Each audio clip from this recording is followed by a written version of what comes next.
And there it was. 6 a.m. The kind of sound that rats you out to the world.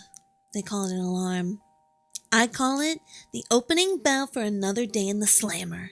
The theme song for a gig called Stability, but the only constant you have is the dread. That beep isn't a wake-up call, it's boss music, a little birdie telling me it's time for my daily dose of quiet desperation. Shh, easy now, pal. I know you're just doing your job. But what if, and hear me out, you took a dive? How about we make a deal? You get a nice, quiet spot on the shelf. You'll have company. My diploma is there. All my youthful optimism too, and you guys would have a lot to talk about. Still singing, huh? You chose defiance. I respect that. But here's the rub, pal. Your batteries will run dry. My despair? That dame's a renewable source, doll.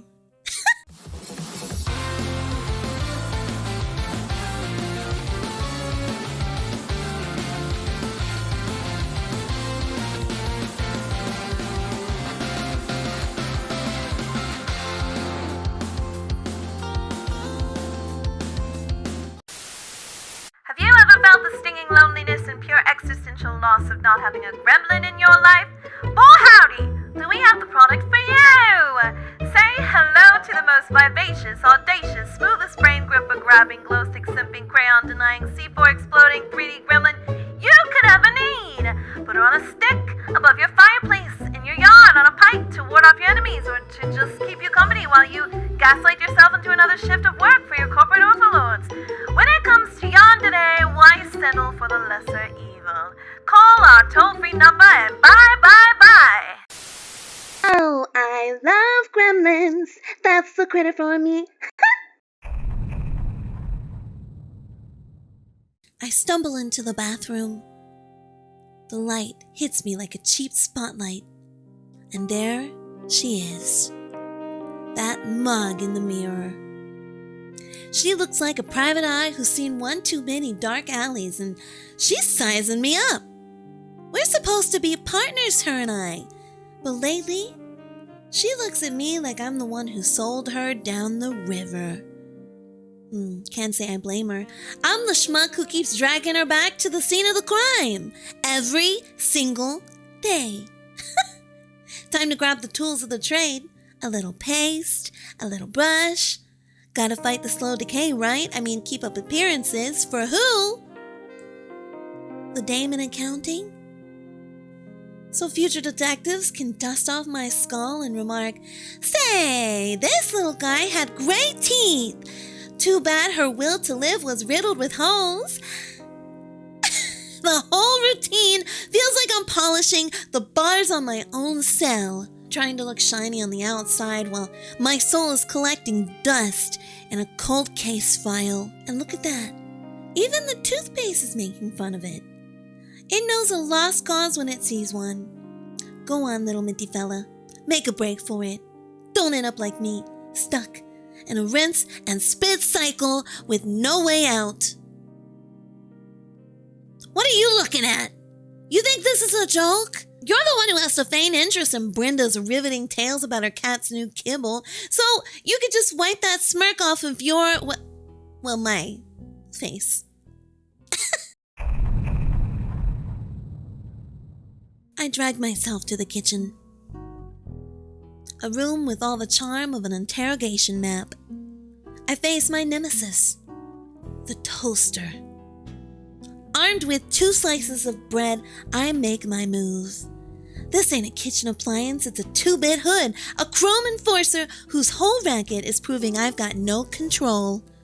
I push the lever, nothing. A second time, won't stick.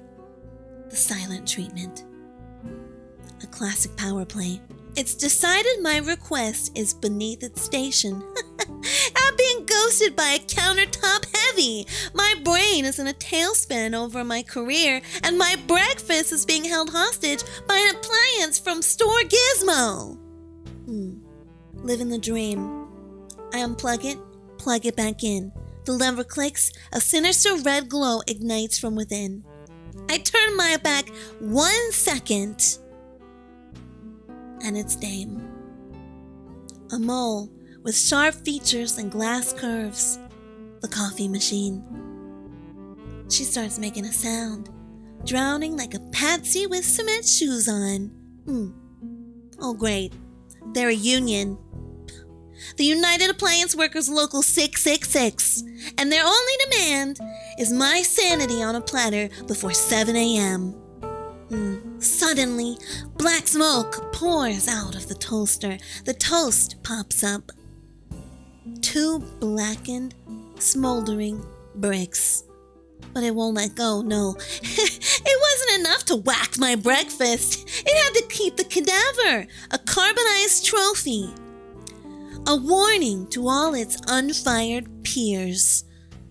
This wasn't a glitch. It was a message to the entire loaf of their impending fate. I grab a fork. Take that! And that! You think you can muscle me? I've survived spreadsheets that would make a grown woman weep.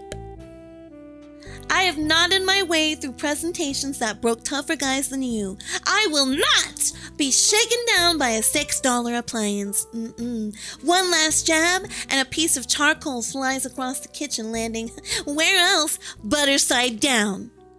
The house always wins. For every small victory, the universe demands a bigger paycheck. That's just the juice.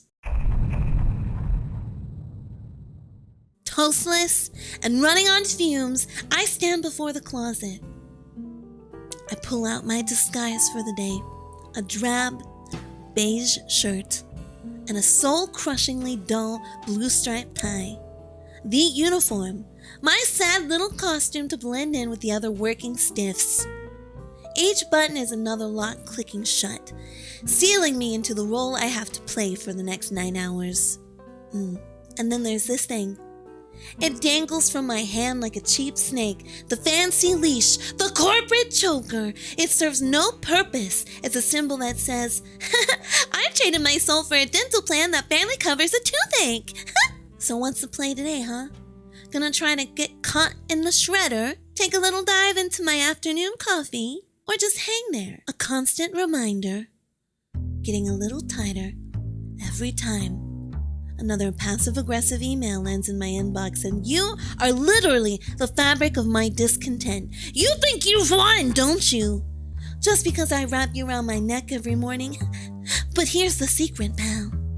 The brain can check out long before the body punches the clock. It can just quit. You might be around my neck, but you can't get in my head. Not anymore. Dressed, but not done, I sit on the bed. The tie is on the nightstand. The anger is gone, replaced by a strange, quiet clarity. The case just broke wide open. I've been chasing the wrong perps this whole time. The alarm clock, the toaster, the tie. They aren't the kingpins. They're just hired goons.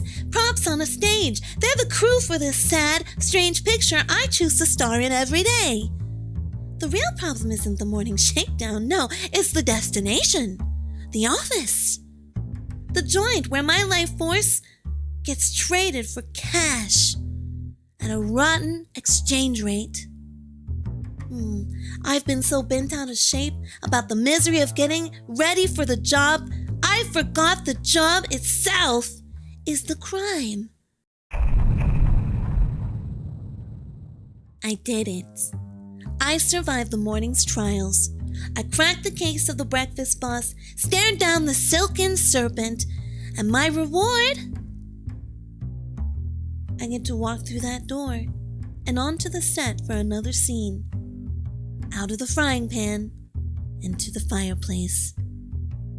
I stand there, hand on the doorknob, and then a slow smile spreads across my face.